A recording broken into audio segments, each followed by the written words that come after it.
Halo semuanya, selamat datang di video pembelajaran sejarah Indonesia.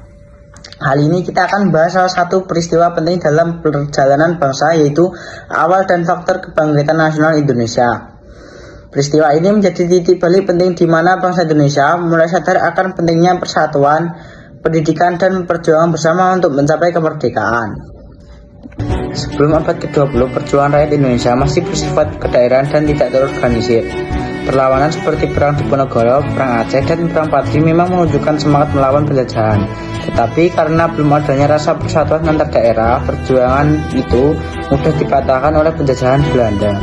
Namun memasuki awal tahun 1900-an, mulai muncul kesadaran baru di kalangan rakyat, terutama pada kaum terpelajar, bahwa perjuangan bersenjata saja tidak cukup. Diperlukan persatuan dan perjuangan yang modern, yaitu melalui organisasi, pendidikan, dan pemikiran nasional. Inilah yang menjadi latar lahirnya kebangkitan nasional Indonesia. Awal kebangkitan nasional ditandai dengan berdirinya Budi Utomo pada tanggal 20 Mei 1908. Organisasi ini didirikan oleh para mahasiswa Stovia, yaitu Sekolah Kedokteran untuk Pribumi di Batavia, yang dipelopori oleh Dr. Sutomo dan mendapat inspirasi dari Dr. Wahidin Sudirohusodo. Tujuan utama Budi Utomo adalah memajukan pendidikan, kebudayaan, dan kesejahteraan rakyat Indonesia. Walaupun pada awalnya Budi Utomo lebih bersifat sosial dan kultural, namun semangat menjadi pemicu lahirnya organisasi pergerakan nasional lainnya, seperti Sarekat Islam, Independent Parties, dan Perhimpunan Indonesia.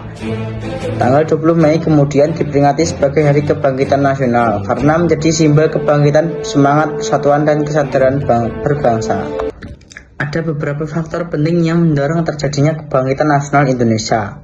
Mari kita bahas satu persatu. Yang pertama, penderitaan rakyat akibat penjajahan. Selama berabad-abad, rakyat Indonesia hidup dalam penderitaan karena penjajahan Belanda. Mereka dipaksa bekerja, membayar pajak tinggi, dan tidak memiliki hak politik. Keadaan inilah yang menumbuhkan keinginan untuk lepas dari penindasan. Yang kedua, pengaruh politik etis atau politik balas budi.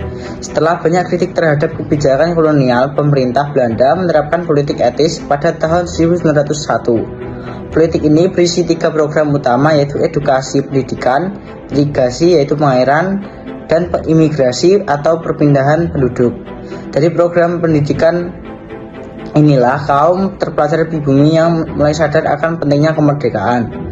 Yang ketiga, munculnya kaum terpelajar. Pendidikan Barat melahirkan tokoh-tokoh cerdas seperti Dr. Sutomo, Ki Hajar Dewantara, dan Dr. Cipto Mangunkusumo.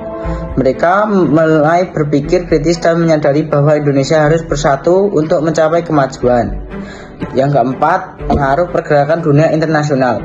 Gerakan nasionalisme di negara lain seperti India, Mesir, dan Filipina memberi inspirasi bagi bangsa Indonesia untuk melawan penjajahan dengan cara yang lebih modern dan terorganisir. Yang kelima, perkembangan media massa dan komunikasi. Surat seperti Medan Parijaji, The Express, dan pikiran rakyat menjadi wadah untuk menyebarkan ide-ide nasionalisme perjuangan kemerdekaan. Kebangkitan nasional memiliki dampak yang sangat besar bagi bangsa Indonesia. Beberapa di antaranya adalah: yang pertama, munculnya kesadaran nasional dan semangat persatuan di antara rakyat Indonesia. Yang kedua, lahirnya berbagai organisasi pergerakan nasional yang memperjuangkan kemerdekaan, baik secara sosial, ekonomi, maupun politik.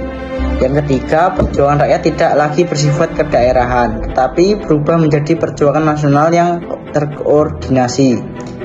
Yang keempat, tumbuhnya semangat nasionalisme, patriotisme, dan rasa memiliki terhadap tanah air. Puncak dari semua perjuangan ini adalah proklamasi kemerdekaan Indonesia pada tanggal 17 Agustus 1945.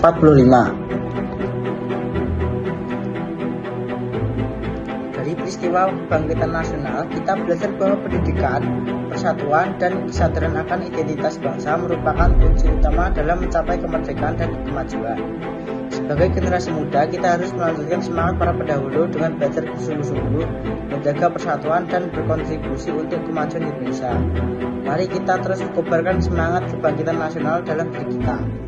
Terima kasih sudah menonton dan sampai jumpa di video pembelajaran berikutnya.